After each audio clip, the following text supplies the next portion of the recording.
Alhamdulillahi Rabbil Alamin, wassalatu wassalamu ala abdihi wa rasulihi nabiyina Muhammedin wa ala alihi wa ashabihi ajma'in wa man ittaba'ahum bi ihsanin ila yawmiddin. Amma ba'd. Kemi arrit të tema e dytë, ku ka thonë, do të them prej librit Kitab at-Tauhid, ku autori Sheikh Muhammad ibn Abdul Wahhab rahimahullah thot: Babu fadli at-tauhid wa ma yukaffiru min adh-dhunub. Do thotë kjo temë është për vlerën e tauhidit dhe cilat do të thënë çfarë mëkate fal, ose ajo do të thënë vlera e tauhidit dhe sqarimi i asaj se tauhidi i fal mëkatet. Thot Sheikh Fauzani, shpjeguesi rahimahullah wa hafidhahu, munasabatu hadha al-bab li kitab at-tauhid, do të thënë çfarë përshtatshmërie ka kjo temë me librin Kitab at-Tauhid. Thot se masi në temën e parë autori e ka sqaruar obligimin çka e kanë njerëzit, do të thënë për tauhidin, se tauhidi është obligim dhe çfarë do të thonë ka fjala tauhid. Në këtë temë do të thonë e sqaron rëndësinë e tauhidit edhe vlerën e tauhidit, si dhe gjurmët e duhura, do të thënë gjurmët të dobishme edhe rezultatet e bukura që i sjell tauhidi. E njëni për aty në rezultateve është se tauhidi është shkak për faljen e mëkateve. Edhe kjo do të thonë kur kuptohet domethënia e tauhidit, pastaj kur kuptohet vlera dhe rezultatet që i sjell tauhidi, është normalisht nxitje për t'ju afru tauhidit dhe për ta zbatuar atë si duhet. Këtu do të thotë ka dhënë Sheikh Fauzani hafidhahullah edhe një sqarim për fjalët në gjuhën arabe të titullit të temës. Mëtej autori ka thënë wa qawlillahi ta'ala alladhina amanu wa lam yalbisu imanahum bi dhulmin ulaika lahumul amnu wa hum muhtadun. Do të thënë ata të cilët kanë besu dhe imanin e tyre nuk e kanë përzi me padrejtësi, atyre u takon siguria dhe ata janë të udhëzuarit. Do të thënë ky është ajeti çka e ka përmend, do të thënë si bazë e kësaj teme. Pra fjala e Allahut alladhina amanu, për ata që kanë besu.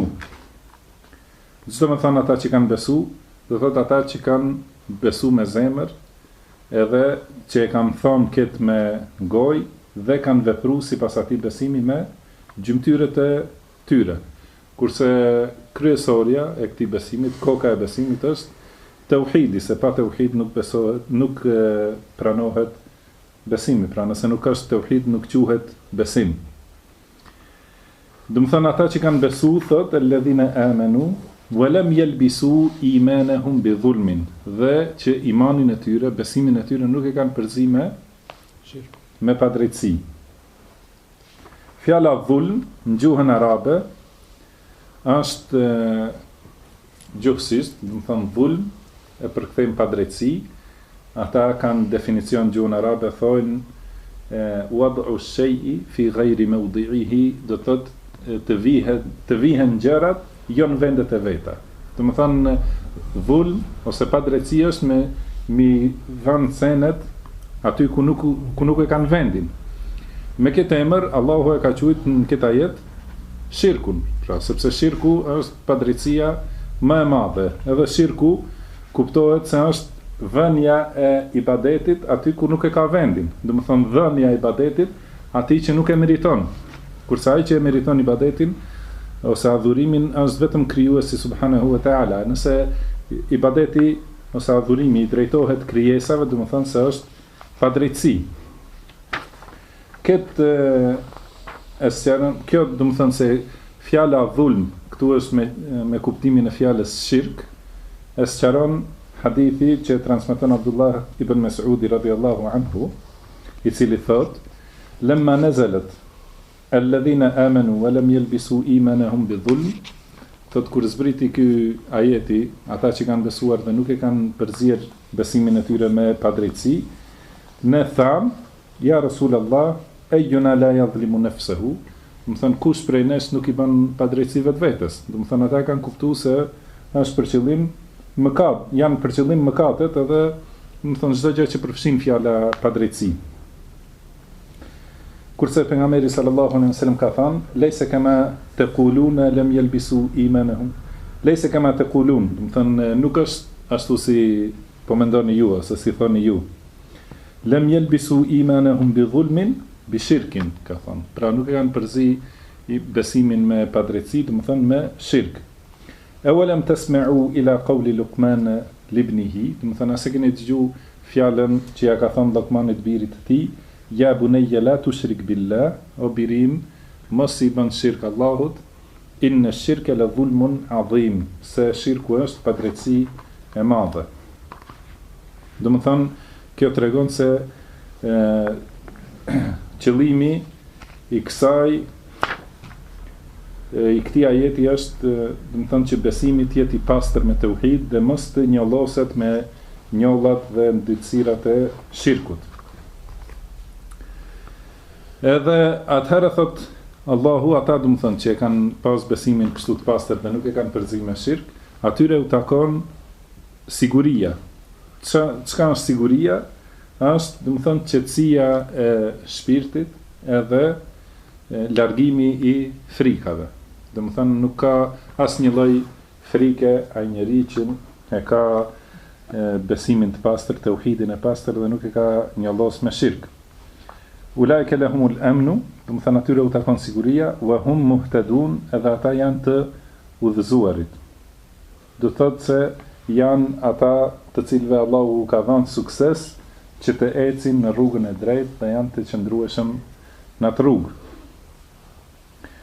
Do thotë në këtë ajet Allahu i lartësuar tregon se ata të cilët e kanë pastru për kushtimin e ibadetit vetëm ndaj Allahut një, edhe nuk e kanë përzi këtë tauhid me shirk, ata janë të sigurum, janë të sigurt, do të thënë nuk kanë asnjë lloj frike, nuk i godet asnjë gjë e padëshiruar ditën e gjykimit, edhe ata janë të udhëzuar në dunja që të ecin në rrugën e drejtë. Pse autori e ka pru këtë ajet në këtë temë? Thotë se ky ajet e sqaron vlerën e tauhidit, edhe tregon se tauhidi do të thënë i shlyen mëkatet. Se masi Allah i ka thonë se ata që nuk kanë bërë shirk, nuk do të kenë frikë, do të thënë ditën e gjykimit, do të thotë se nuk do t'i kenë frikat për shkak të mëkateve të tyre që i kanë bërë, sepse secili njeri që ka bërë mëkate ka frikë. Çka përfitohet prej këtij ajeti?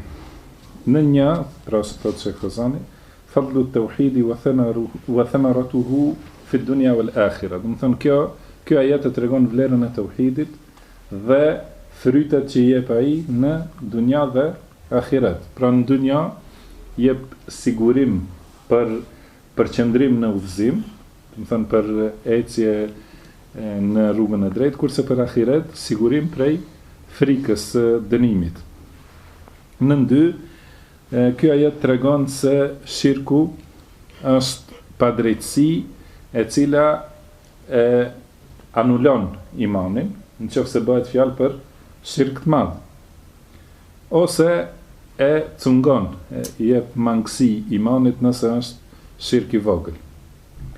Pra, sidoqoftë, do të thënë shirk i madh ose shirk i vogël, do të thotë nëse ka, atëherë është nuk e le imanin të plot, ose anulon krejtësisht nëse është shirk i madh. Në 3, ky ajet gjithashtu tregon se shirku nuk falet. Edhe në 4, se shirku është shkak për frikë, në dunja dhe në ahiret. Do të thonë, masi Allah e ka kushtuar sigurimin prej frikës me mos njollosje të imanit me shirk, do të thotë se e kundërta, shirku i bën njerëzit që të kenë frikë, edhe frikë, do të thonë, të tmerrshme edhe në dunja dhe në ahiret. Pastaj thot autori rahimahullah, an Ubadah ibn as-Samit radiyallahu anhu qala Rasulullah sallallahu alaihi wasallam, pra transmetohet nga Ubadah ibn as-Samit radiyallahu anhu se i dërguari i Allahut sallallahu alaihi wasallam ka thënë: "Man shahida an la ilaha illa Allahu wahdahu la sharika lah", pra kush dëshmon se nuk ka të adhuruar të drejtë përveç Allahut që është një dhe nuk ka ortak, wa anna Muhammadan abduhu wa rasuluhu, dhe se Muhamedi është rob dhe i dërguari i tij, wa anna Isa abdullahi wa rasuluhu, edhe se Isa alayhi salatu wassalam është robi i Allahut dhe i dërguari i tij, wa kalimatuhu alqaha ila Maryam wa ruhun minhu, dhe është fjala e tij të cilën ja ka dërgu ose ja ka frymëzuar Maryemes, edhe është shpirt prej tij, wal jannata haqqun wan nar haqqun, dhe se xheneti është hak, i vërtet, dhe se zjarri është i vërtet. Pra kush i dëshmon këto, adkhalahu Allahu al-jannah ala ma kana min al-amal, më thënë Allahu e fut në xhenet sipas veprave që i ka, ose pa marrë parasysh se çfarë vepra ka. Do të thënë kjo është si sqarimi vjen më vonë. Shpjeguesi Sheikh Fauzani hafidhahullah ka thënë për njoftim për Ubadah ibn Samit, thot huwa Ubadah ibn Samit ibn Qais al-Ansari al-Khazraji. Do të thënë është prej fisit Khazraj të Medines, do të thënë Ansari, është një prej sahabëve më të mëdhej, ka marrë pjesë në luftën e Bedrit dhe është shumë i njohur, ka vdek në vitin 34 të Hijretit, mosh prej 72 vjeç. E këtu ka thënë në këtë hadith që transmeton Ubadah ibn Samit radhiyallahu anhu, pejgamberi sallallahu alaihi wasallam thot: kush dëshmon se la ilaha illallah, do të thënë kush dëshmon la ilaha illallah, pra kush dëshmon se nuk ka të adhuruar të drejtë përveç Allahut. Do të thënë kush e thot këtë fjalë duke e ditë kuptimin e saj dhe duke qenë i bindur në zemër për vërtetësinë e saj, edhe duke vepruar sipas asaj çka kërkon kjo fjalë, do të thënë edhe në veprat e dukshme dhe të fshehta. Pra la ilaha illallah e kemi përmendur edhe tjera herë, e përkthejmë, do të thënë përkthimi më i përshtatshëm në gjuhën shqipe është nuk ka të adhuruar të drejtë përveç Allahut. Do të thënë se ky është komentimi që ja thonë dietarët e sunetit, la ma'bude bi haqqin, nuk ka të adhuruar të drejtë ose me të drejtë, illa Allah, përveç Allahut. Edhe çdo përkthim tjetër është gabim, do të thënë se fjala ilah do të thotë i adhuruar, edhe nëse lihet pa të shtesën me të drejtë ose do të thënë nuk ka të adhuruar të drejtë, atëherë kuptohet se çdo gjë që adhurohet është vetëm Allahu. Do të thënë nëse thuhet se nuk ka të adhuruar përveç Allahut, do të thotë se çdo gjë që adhurohet është Allahu. Në kjo është besimi i atynve që besojnë në wahdatul wujud, ose si thonë shqip panteizëm.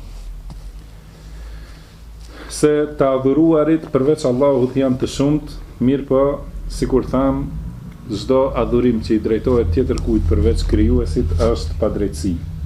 Pra vetëm adhurimi ndaj Allahut është i drejtë. Pastaj thot wahdahu, i cili është një. Pra është përforcim për pohimin. Ne kemi përmend gjithashtu se fjala la ilaha illallah përmban mohim dhe pohim. Mohim të adhurimit nga çdo kush përveç Allahut dhe pohim i adhurimit vetëm për Allahun. Edhe fjala wahdahu është përforcim për pohimin. Do të thënë nuk ka të adhuruar të drejtë përveç Allahut një. Do të thënë ajo është përforcim se vetëm Allahu la sharika leh, i cili nuk ka ortak. Do të thotë është përforcim i mohimit. Do të thënë la ilaha. Do të thënë pastaj thotë wa anna Muhammeden abduhu wa rasuluhu, dhe pra kush dëshmon gjithashtu se Muhamedi është rob i Allahut, pra rob i nënstruar i Allahut, edhe adhurues i Allahut, wa rasuluhu, gjithashtu edhe i dërguar, do të thënë prej Allahut për t'ia mësuar njerëzimit shariatin e tij, ose fen që Allahu u ka zbrit. Pastaj wa anna Isa abdullahi wa rasuluhu, edhe gjithashtu dëshmon se Isa, i biri Mërjemes, është po ashtu rob i Allahut, jo sigur çka besojnë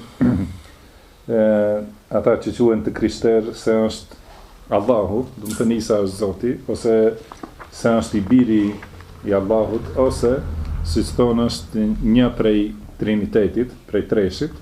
Do të thonë Isa alayhi salatu wassalam është vetëm rob i Allahut, i nënstruar gjithashtu sikur të gjitha krijesat, por dallon prej të tjerëve se është edhe i dërguar i Allahut. Do të thënë, pra kush dëshmon gjithashtu se Isa alayhi salatu wassalam është rob dhe i dërguar i Allahut dhe fjala e Allahut. Çka do të thonë se Isa është fjala e Allahut? Se është, do të thonë, fjalë të cilën Allahu ja ka dërguar përmes Xhibrilit, dhe me ta e ka frymëzuar Mërjemen. Ajo është se kur Allahu do të bëhet diçka, çka i thot? Bëhu, edhe ajo bëhet. Do të thonë edhe kjo është fjala e Allahut, se do të thonë kuptohet se krijimi i Isait alayhi salatu wassalam i ka thy ligjet që janë të njohura për krijesat tjera, që duhet të ketë secili babë dhe nanë. Kurse Isa alayhi salatu wassalam Allahu e ka kriju pa babë, do të thënë vetëm me nanë. Sigur krejt tjerë edhe ata që kanë babë dhe nanë bëhen me fjalën e Allahut, që Allahu thot bëhu, edhe ai bëhet, për ndryshe nuk bën. Mirë po, Allahu ka caktuar një ligj sipas të cilit ecin të gjitha krijesat. Ndonjëherë Allahu i thën ato ligje që vetë, do të thënë, i ka kriju dhe i ka vendos për t'ju tregu njerëzimit diçka. Do të thënë, ato thyerjen e atyre ligjeve e quajmë mrekulli ose mu'jize, që Allahu ja jep të dërguarve të tij, përmes të cilave ata vërtetojnë se janë të sinqertë, do të thonë se atë që ata tregojnë është e vërtetë. Edhe Isa alayhi salatu wassalam është një mucize e Allahut, edhe ajo është fjala e Allahut të cilën ja ka dërguar Mërjemes, do të thonë fjalën kun, bëhu. Do të thonë alqaha ila Maryam, do të thotë Sheikh Fawzani, arsala biha Jibrila ilayha fa nafakha fiha min ruhihi. Do të thonë me atë fjalë ka dërguar Xhibrilin te Mërjemja alayha salatu wassalam, dhe e ka frymëzuar atë me shpirtin të cilin Allahu e ka kriju për Isain alayhi salatu wassalam. Wa ruhum minhu, do të thonë është shpirt prej tij. Çka do të thotë? Është gjithashtu shpirt i krijuar prej Allahut. Sikur çdo gjë tjetër, siç ka thënë Allahu në Kur'an, wa sakhkhara lakum ma fi s-samawati wa ma fi l-ardi jami'an minhu. Do thotë Allahu ju ka nënstruar ju, do të thënë njerëzve, çdo gjë që ka në qiej e në tokë, do të thënë çdo gjë që ka në qiej e në tokë, Allahu e ka nënstruar për njerëzit, jami'an minhu, të gjitha janë prej tij, do thotë prej Allahut. Pra janë krijesa të gjitha të Allahut, jo se janë pjesë e Allahut. Do të thënë sigur Isa alayhi salatu wassalam që është shpirt prej tij, nuk do të thotë se është shpirt prej, do të thënë është pjesë e Allahut siç besojnë të devijuarit, po është shpirt i krijuar prej Allahut, sikur krejt tjerët. Mirë po, do të thonë Allahu kur ja atribuon një gjë vetvetes, do të thonë nderon atë dhe ngre më lart se të tjerat, përsa kur ka thënë për pejgamberin e tij lemma qama abdullahi yad'u, do të thonë kur u ngrit robi i Allahut që të thras, do thotë se me atë Allahu e ka nderuar pejgamberin sallallahu alaihi wasallam me atë atribut. Nuk është vetëm pejgamberi sallallahu alaihi wasallam robi i Allahut, të gjithë janë robë të Allahut, mirë po kur Allah e përmend kështu, ose siç e përmend për Ka'ben se është Bejtullah, shtëpia e Allahut, megjithse çdo xhami është shtëpia e Allahut, por do të thënë ajo është për tu mbivlerësuar ndaj të tjerëve. Do të thënë kush i dëshmon këto dhe dëshmon gjithashtu se xheneti dhe xhehenemi janë të vërteta. Do të thënë siç thotë në hadith, wal jannatu haqqun wan nar haqq. Do të thënë dhe që dëshmon se xheneti është i vërtetë dhe xhehenemi është i vërtetë. Pra se Allahu i ka kriju dhe na ka tregu për xhenetin dhe xhehenemin në librin e tij. Ata janë të vërteta dhe ekzistojnë, nuk ka dyshim në to. Pra kush i ka këto besime, thot pejgamberi sallallahu alaihi wasallam në fund, adkhalahu Allahu al-janna. Do të thënë Allahu do ta fus në xhenet. Do të thënë pa dyshim.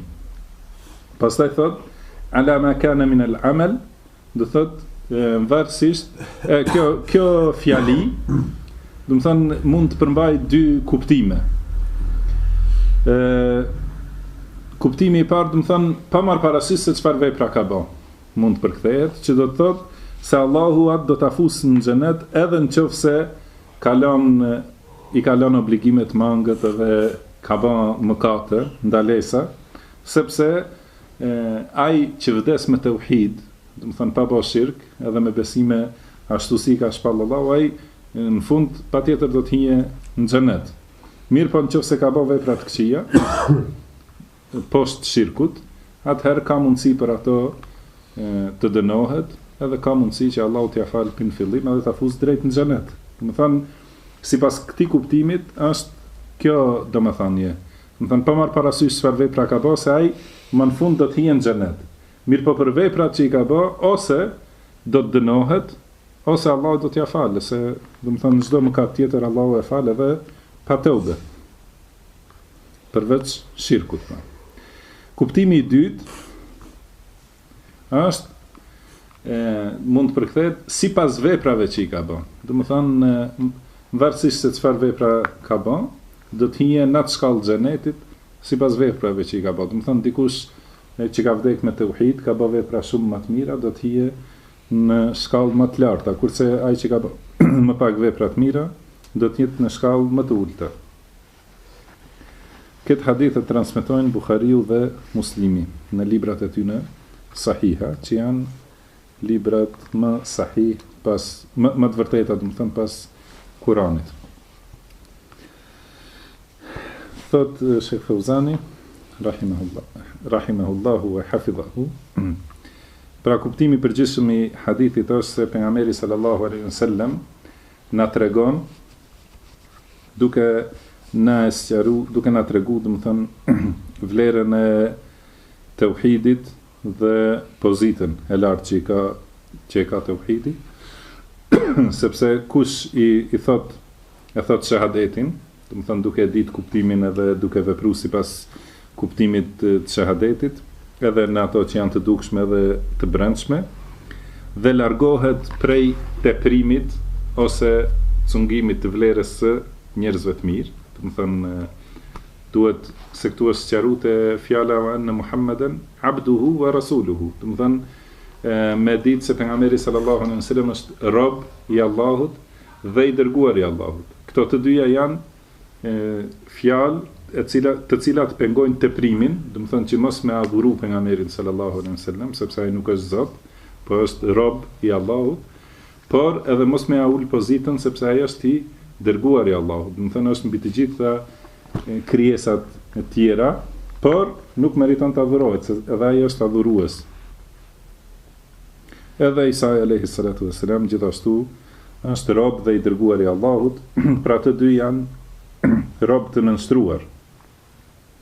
Dhe nuk ju takon atyre asgjë prej cilësive të rububijes.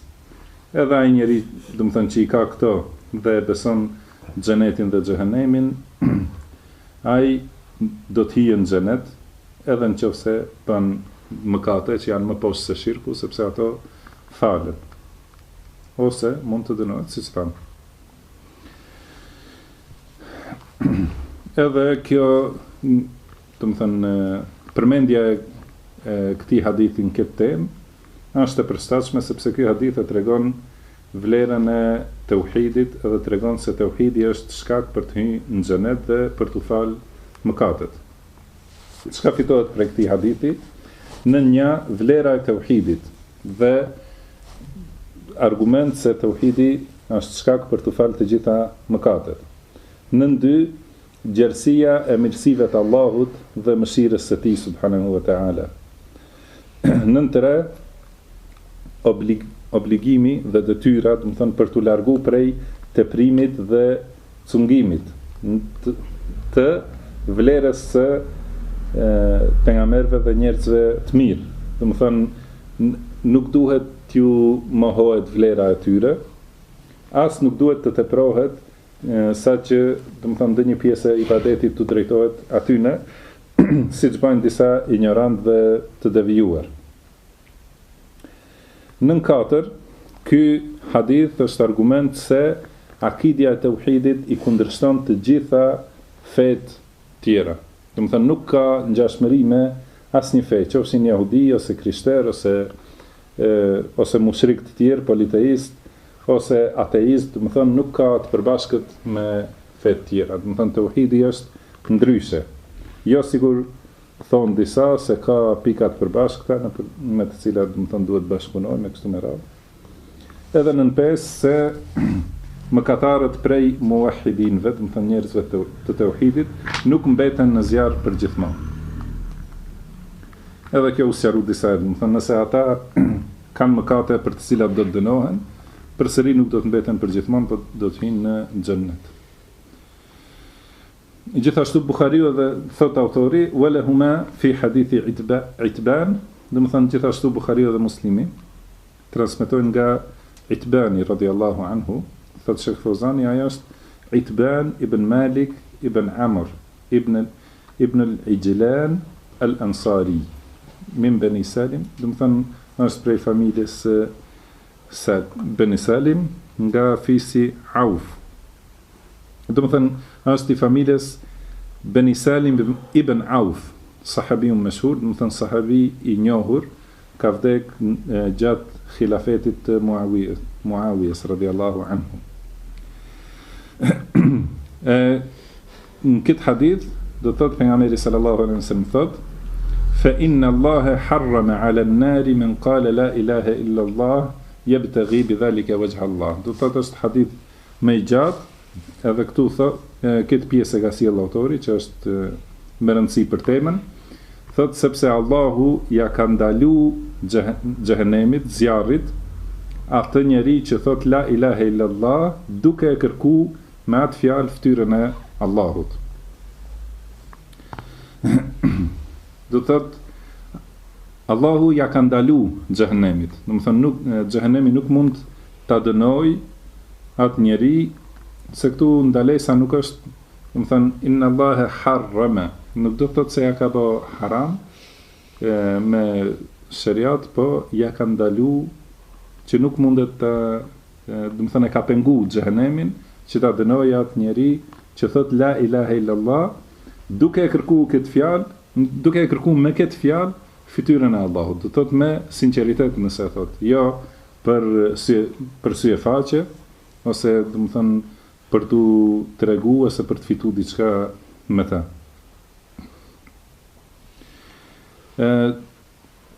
Në këtë hadith, do të thënë pejgamberi sallallahu alaihi wasallam tregon lajm të përforcuar se ai që e thot fjalën la ilaha illallah, do të thënë nuk ka të adhuruar të drejtë përveç Allahut. Edhe me thënien e kësaj fjale e ka për qëllim kuptimin e asaj fjale. Do të thënë nuk e thot veç fjalën, po e thot edhe me zemër kuptimin e saj. Do të thonë e kuptimi i asaj është sinqeriteti, përkushtimi i sinqert i ibadetit ndaj Allahut dhe mohimi i shirkut, dhe vepron sipas atij kuptimi, do të thonë në veprat e dukshme dhe të brendshme, dhe vdes në këtë gjendje, ai, do të thonë, nuk do ta preke zarmi i xhehenemit në ditën e gjykimit. Gjithashtu, ky hadith e tregon atë që është kjo temë, titulli i kësaj teme, se, do të thonë, ky është argument i qartë për vlerën e tauhidit, edhe tregon se ai që vdes me tauhid të pastër, të sinqert, ai, do të thonë, do të shpëtojë prej xhehenemit dhe do t'i falen mëkatet. Çka përfitohet prej këtij hadithi? Në një, pra vlera e tauhidit dhe argument se tauhidi e shpëton njeriu prej xhehenemit dhe ja fal mëkatet. Në dy, se nuk mjafton vetëm shqiptimi i fjalës, vetëm thënia, pa pas besim edhe bindje në zemër, siç bëjnë munafikët, do të thonë ata e thonë fjalën, por nuk janë të bindur në zemër. Gjithashtu, ky është argument se nuk mjafton vetëm besimi pa fjalë. Do të thonë pa e thonë, edhe pa vepër gjithashtu. Mirë po, ky hadith është argument se nuk mjafton vetëm me besu e mos me thonë. Se ka thënë pejgamberi sallallahu alajhi wasallam, kush thot. Edhe kështu bajnë, do të thënë ata mohuesit, se mohuesit me zemër besojnë. Thot si ka thënë Allahu për faraonin, edhe familjen e tij, se ata kanë mohu, për zemrat i kanë pas të bindura, se do të thonë se ajo çka ka thënë Musa alayhi salatu wasalam është e vërtetë. Edhe në 4, se zjarri është i ndaluar për njerëzit e tauhidit plot. Do të thonë ata që e kanë tauhidin e plot, pa mangësi, do të thonë se armi e ka të ndaluar t'i prekë ata.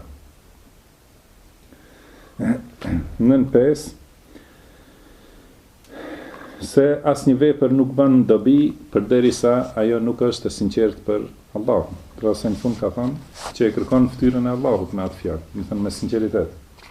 Po gjithashtu nuk bën dobi edhe nëse nuk është në pajtim me sunetin e të dërguarit të Allahut sallallahu alaihi wasallam. Në 6, kush thot la ilaha illallah edhe i lutet tjetër kujt përveç Allahut, atij nuk i bën dobi kjo fjalë, nëse e thot vetëm me gojë, siç është gjendja e adhuruesve dvarreve, do të thonë në kohën tonë, se ata edhe thonë la ilaha illallah edhe i lutin njerëzit e vdekur edhe që mendojnë se janë të mirë, ose do të thonë janë të mirë ose mendojnë ata se janë të mirë, edhe mundohen t'ju afrojnë atyre me ibadetet. Ky hadith gjithashtu në 7, thotë është argument për vërtetimin e fytyrës së Allahut, ashtu si i takon madhrisë së tij subhanahu wa ta'ala. Pastaj autori thotë وعن أبي سعيد الخدري رضي الله عنه أن النبي صلى الله عليه وسلم قال gjithashtu nga Abu Sa'id al-Khudri transmetohet se pejgamberi sallallahu alaihi wasallam ka thënë قال موسى Musa i ka thënë ja Rabbi allimni shay'an adhkuruka wa ad'uka bih, do të thonë Zoti im më mëso diçka me të cilën do të përmend ty dhe do të lutem me të. Allahu i ka thënë Qul ya Musa la ilaha illa Allah. Thua ya Musa la ilaha illa Allah.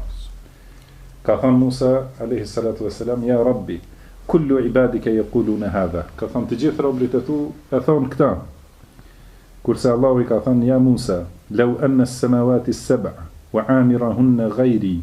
Do të thonë o Musa, sigur 7 qiejt edhe çdo kush që është në to përveç meje.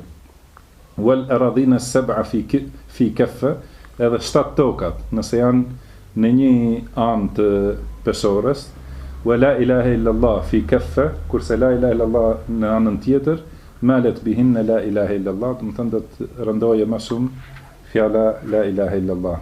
Këtë thot rawahu ibn Hibban wal Hakim wa sahhaha. Do të transmetojnë Ibn Hibani dhe Hakimi, i cili thotë se është hadithi sahih.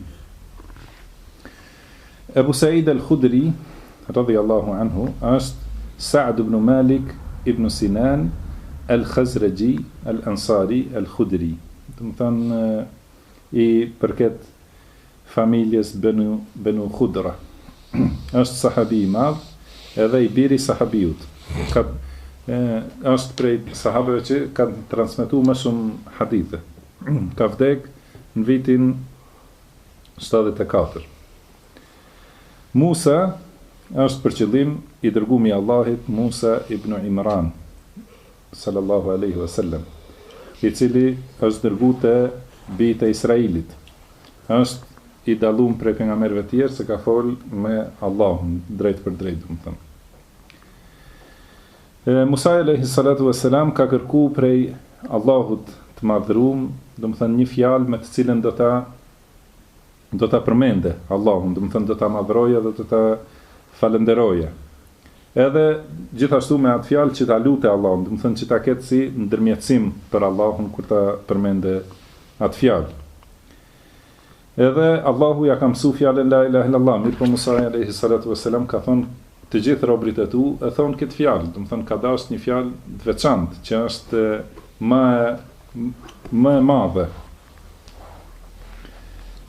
Pastaj do të thonë këtu Allahu ka thënë se 7 qejt dhe ata që janë në to përveç meje. Do të thonë ky është argument se Allahu është mbi qiej, se i ka përmend të gjitha krijesat e tij, qiejt që janë krijesat e Allahut, edhe çdo gjë që gjendet në to, gjithashtu është krijesa e Allahut, mirë po edhe Allahu ka thënë ghairi përveç meje, pra. Edhe Allahu ka thënë se të gjitha këto nëse vihen në një anë të peshores, fjala la ilaha illallah në anën tjetër do t'i rëndoje, do të thonë ato. Kuptimi i përgjithshëm thot se Musa alayhi salatu wassalam, do të thonë ka kërkuar prej Allahut që t'i mësojë një dhikr me të cilin do ta falenderojë Allahun dhe do t'i afrohet atij. Dhe Allahu e ka udhëzuar për fjalën la ilaha illallah. Kurse Musa alayhi salatu wassalam e ka ditë se këtë fjalë, do të thonë, e përmendin shumë njerëz. Dhe ka dashur diçka të veçantë me të cilën, do të thonë, me një që do të dallohet, do të thënë me një dhikr të veçantë nga njerëzit e tjerë. Mirë pa Allahu ja ka sqaruar rëndësinë edhe vlerën e madhe të këtij dhikri për të cilin e ka udhëzuar. Edhe ja ka bërë qartë se nuk ka asgjë tjetër që mund të krahasohet, do të thonë, me këtë dhikr. Pra me këtë hadith gjithashtu sqarohet vlera e fjalës së tauhidit, fjalës la ilaha illallah. Pra kelimatu tauhid do të thotë fjala e tauhidit. Edhe fjala e tauhidit ka kuptim madhështor dhe vlerë të madhe. Nuk është kelimatu tauhid, nuk është bidati të cilin e bajnë xhamati jon. Edhe do të thotë Allahu ka treguar se asgjë, pra do të thënë ky hadith përshtatet me këtë temë se tregon se asgjë nuk mund të barazohet me vlerën e tauhidit edhe fjalës së tauhidit. Çka përfitohet prej këtij hadithit? Në një, pra, siç tham, vlera e madhe e fjalës la ilaha illallah, sepse kjo fjalë e përmban kuptimin e tauhidit dhe sinqeritetit. Në dy, prej këtij hadithi kuptohet edhe vlera e Musait alayhi salatu wassalam, edhe kujdesi dhe dashuria e tij për t'u afruar Allahut më shumë, siç është, domethënë, tradita e këtë pejgamberëve dhe njerëzve të mirë. Dhe për uljen ndaj Allahut, domethënë nuk ka njerëz të mirë që mendojnë se meritojnë tek Allahu diçka, po të gjithë kërkojnë, njerëzit e mirë kërkojnë prej Allahut, i kërkojnë prej Allahut mirësitë e tij. Në 3, ky hadith është argument se ibadeti, pra adhurimi, bëhet sipas asaj që e ka shpall Allahu, e jo sipas asaj që i kujtohet njeriu, edhe si çka shpik. Do të thonë, ky është argument se ibadeti duhet bëhet vetëm sipas shpalljes së Allahut subhanahu wa taala. Se Musa alayhi salatu wassalam nuk ka shpik do një dhikr të veçantë me të cilën do ta përmendë Allahu, po ka kërku prej Allahut që t'ja mësoj. Në 4, prej këtij hadithi në kuptojmë domethënë një gjë gjithashtu shumë me rëndësi. Ajo është mëshira e madhe e Allahut se punët më të vlefshme edhe më të nevojshme janë më të përhapura edhe më të lehta. Domethënë, masi Allahu ka tregu se fjala la ilaha illallah nuk ka më të rëndësishme se ajo. Domethënë, kjo është fjala më e lehtë që mundet me thënë njeri edhe më e përhapur të gjitha krijesat. Nën 5, gjithashtu kjo është argument, ky hadith është argument se Allahu është mbi 7 qiejt. Nën 6, se kur përmendet Allahu, pra për ibadet, për madhërim, duhet përmendet komplet kjo fjalë, nëse do me këta. Thuash la ilaha illallah. Jo vetëm emrin e Allahut, vetëm Allah, siç bojnë, domethënë ata devijumt. Ma vonë e lanë edhe emrin e Allahut, vetëm thonë hu, domethënë ai. Prej këtij hadithi gjithashtu kuptojmë se ka mizan, domethënë peshore, në të cilën maten veprat e robërve.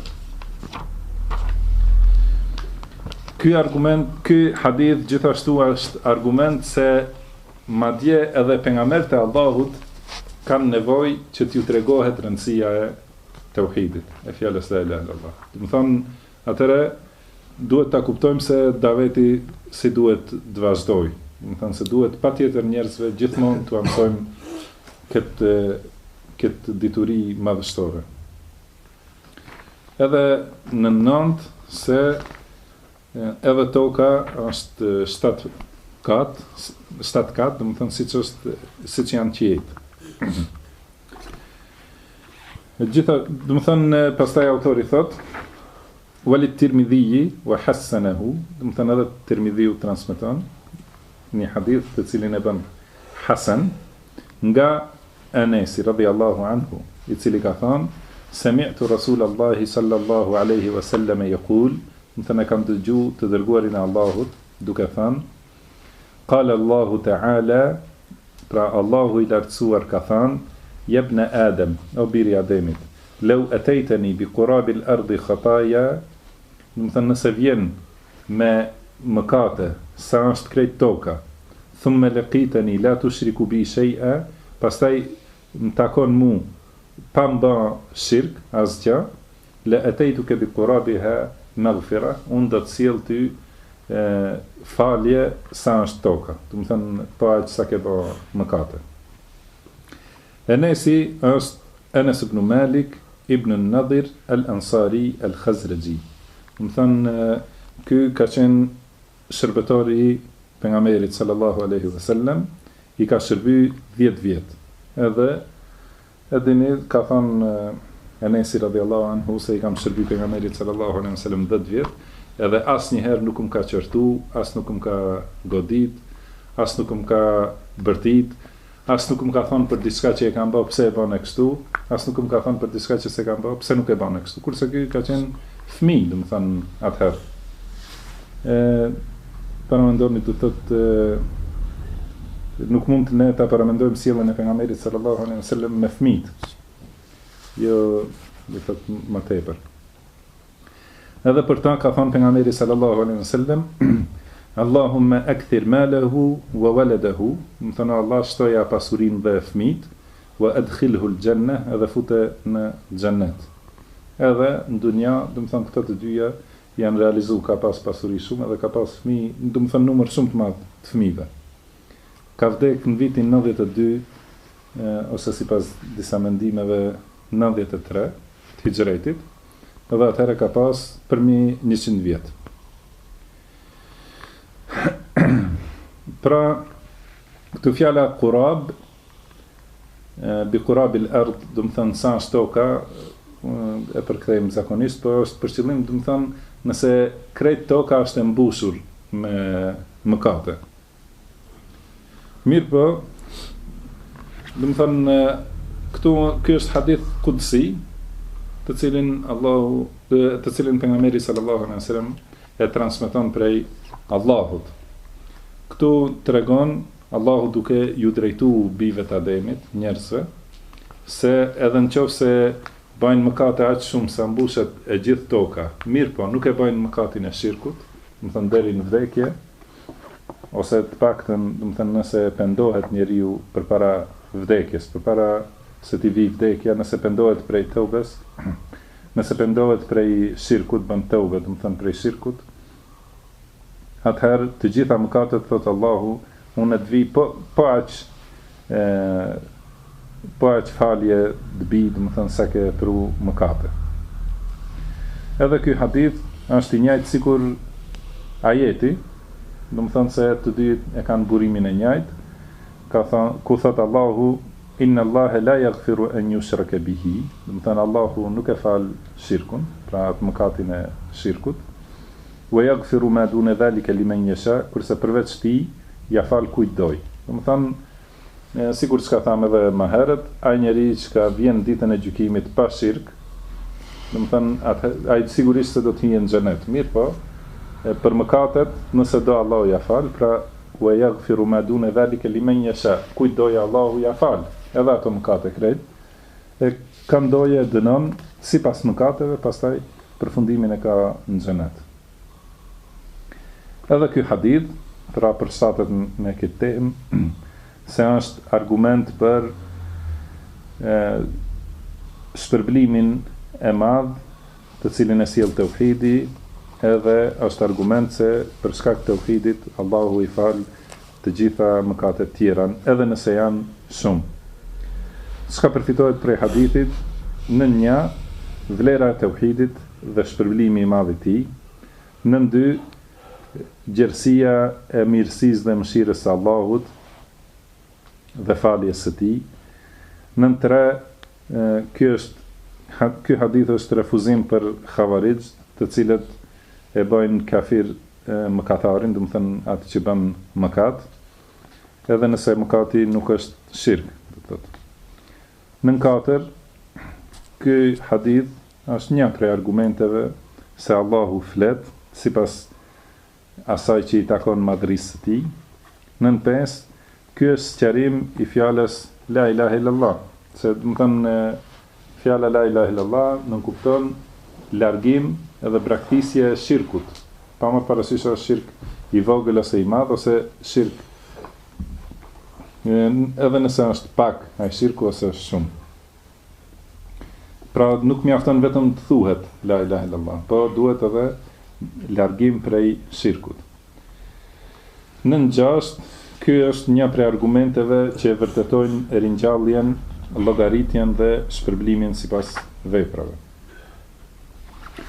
Me ka që përfundojmë këtë temë, wallahu a'lam, wa sallallahu wa sallama ala abdihi wa rasulihi nabina Muhammad, wa akhiru da'wana anil hamdulillahi rabbil alamin.